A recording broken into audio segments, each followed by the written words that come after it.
साधारण को असाधारण बनने में वक्त लगता है।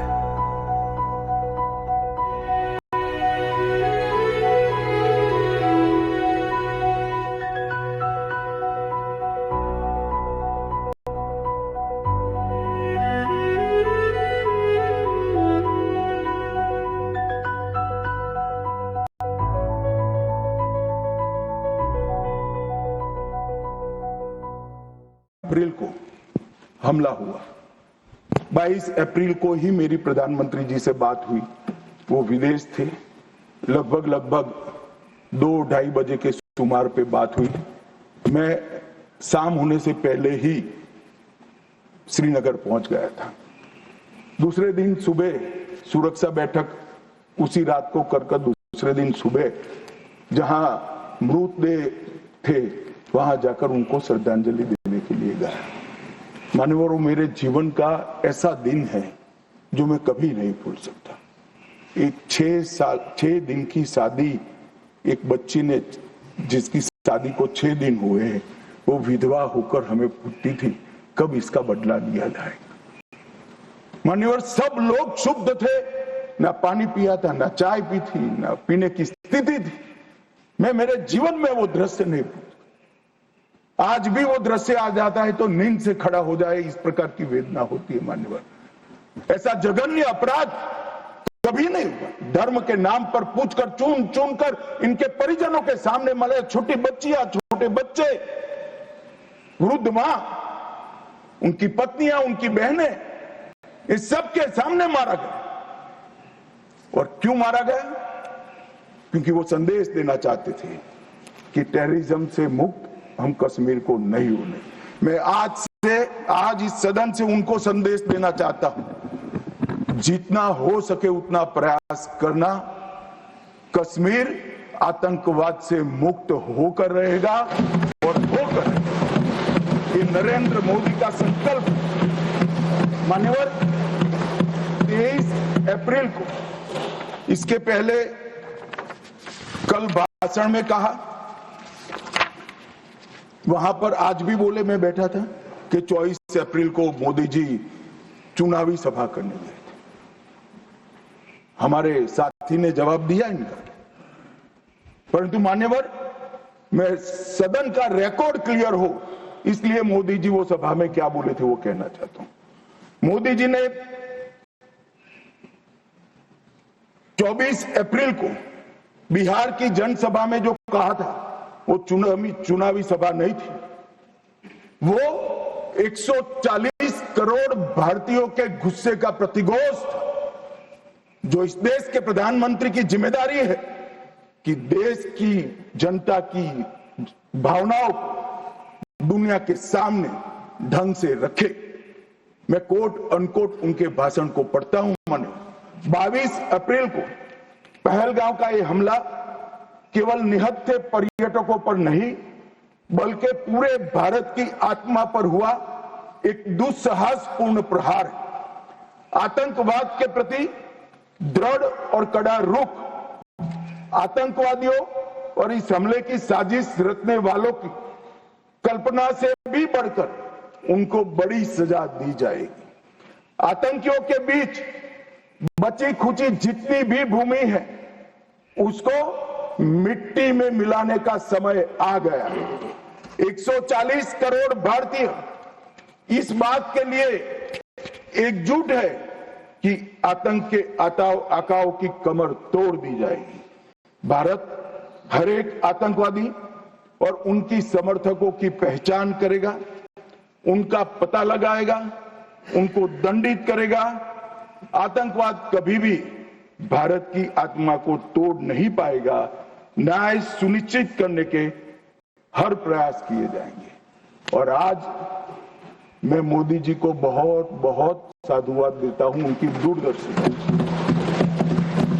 उनका बोला हुआ एक एक शब्द आज सच हुआ है। उन्होंने कहा था आतंकवादियों की बची खुची जमीन मिला देंगे, मिट्टी में मिला देंगे। साहब, उनके ट्रेनिंग के बाद मिट्टी में मिले हैं, इनके हेडक्वार्टर मिले हैं, उनके लॉन्च पैड भी मिट्टी में मिलकर जमीन दोस्त। उन्होंने कहा कि इनके आकाओं को नहीं छोड़ेंगे। मैं बाद में लिस्ट पढ़ता हूं। इनको भेजने वालों को भी हमारी सेनाओं ने मिट्टी में मिला दिया। उन्होंने कहा आतंकवादियों को भी नहीं छोड़े।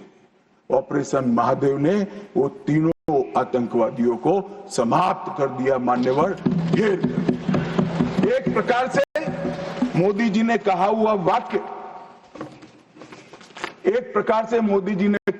वाक्य, हमारी सेना, हमारी वायुसेना, हमारी जल सेना और सभी पैरामिलिट्री फोर्स और जम्मू कश्मीर पुलिस ने उसको अपना कर्म का रास्ता बना दिया और कठोर दंड देने का काम किया है। मान्यवर, 23 अप्रैल को ही एक सीसीएस की मीटिंग बुलाई गई।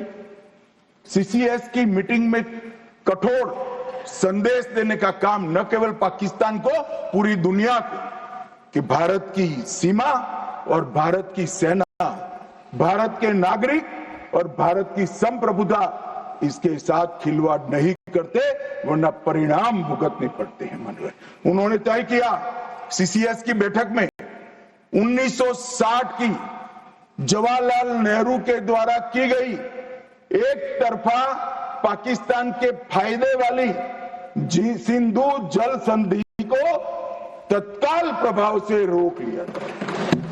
मान्यवर, ऐतिहासिक फैसला है। हम सब वर्षों से मानते थे कि हिंदू जल संधि एक तरफा है। हमारा पानी 80% वहां नहीं जा सकता। मान्यवर, वहां तक कि वहां से गाद निकालने की भी परमिशन, उनकी कैनाल बनाने के पैसे भी भारत ने भेजे। और मान्यवर, ये पानी पर अधिकार है भारत के किसानों। कश्मीर, पंजाब, हरियाणा, राजस्थान और दिल्ली का पीने का पानी अब कुछ ही समय में सिंधु के माध्यम से राजस्थान तक पहुंचेगा। एकीकृत जांच चौकी अटारी की जो चल रही थी, उसको हमने बंद कर दिया। सार्क वीजा समाप्त कर दिया। 24 घंटे में सारे पाकिस्तानी नागरिकों को हमने वापस भेजना शुरू कर दिया। नई दिल्ली स्थित पाकिस्तानी उच्चायोग में रक्षा, सैन्य, नौसेना और वायुसेना के सलाहकारों को अवांछित व्यक्ति घोषित किया गया और दोनों उच्चायोग में स्टाफ को कम करा दिया गया। 55 से घटकर 30 करा दिया। और सीसीएस ने संकल्प लिया कि भेजने वाले और कृत्य करने वाले दोनों को दंडित किया जाएगा। इसके लिए सेना को खुली छूट देने का काम सीसीएस ने। ये पूछ रहे थे कल, क्या हुआ, कैसे हुआ? सीसीएस के फैसले जो है वो मीडिया में आए थे, मगर उनको पढ़ना नहीं है, क्योंकि सारे जो फैसले लिए वो उनके द्वारा किए हुए निर्णयों को रद्द करने के और उनकी नीतियों के खिलाफ जो निर्णय हुए वो है। मान्यवर, 30 अप्रैल को सशस्त्र बलों को ऑपरेशनल फ्रीडम देने का काम प्रधानमंत्री जी ने किया कि रक्षा मंत्रालय और सेना दोनों मिलकर तय करेंगे टारगेट क्या होगा, तरीका क्या होगा, स्थान क्या होगा और समय क्या होगा।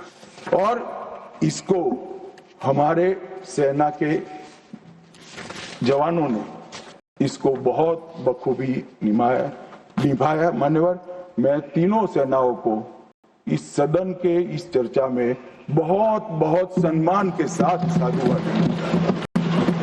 7 मई को रात को 1:04 पर पाकिस्तान के 9 आतंकी अड्डों को ध्वस्त कर दिया। रक्षा मंत्री जी ने लोकसभा में बताया कम से कम 100 लोग मरे, 100 से ज्यादा मरे, मगर कम से कम 100 मरे। और मान्यवर, लश्कर तैयबा, जैसे मोहम्मद और हिजबुल मुजाहिदीन, ये तीनों के हेडक्वार्टर को ध्वस्त करने का काम नरेंद्र मोदी सरकार ने किया, हमारी सेनाओं ने। और मान्यवर, हमने तुरंत ही उनको सूचना दे दी थी। हमने उनको बताया मरकज सुभानअल्लाह बहावलपुर, मरकज तैयबा मुरीद के Mehmoona Joya camp Sialkot, Sarjal camp Sialkot, Sawai Nala camp Muzaffarabad, Syedna Bilal camp Muzaffarabad, Gulpur camp Kotli, Barnala camp Bhimber और अब्बास कैंप कोटली, उसको हमने समाप्त कर दिया है, तोड़ दिया है। और ये हमारे आत्मरक्षा के अधिकारों को उपयोग करते हुए कहा है, हमारी कार्यवाही समाप्त हुई है। मैं बाद में आता हूं, ये पाक ऑक्यूपाई कश्मीर क्यों नहीं लिया, ये क्यों नहीं करा, वो क्यों नहीं करा। पहले तो वो सोचते थे कि कुछ ही नहीं होगा, हो गया तो ये क्यों नहीं हुआ। मैं कांग्रेस पार्टी को कहना चाहता हूं, पाक ऑक्यूपाई कश्मीर आपने दिया था, मगर लेने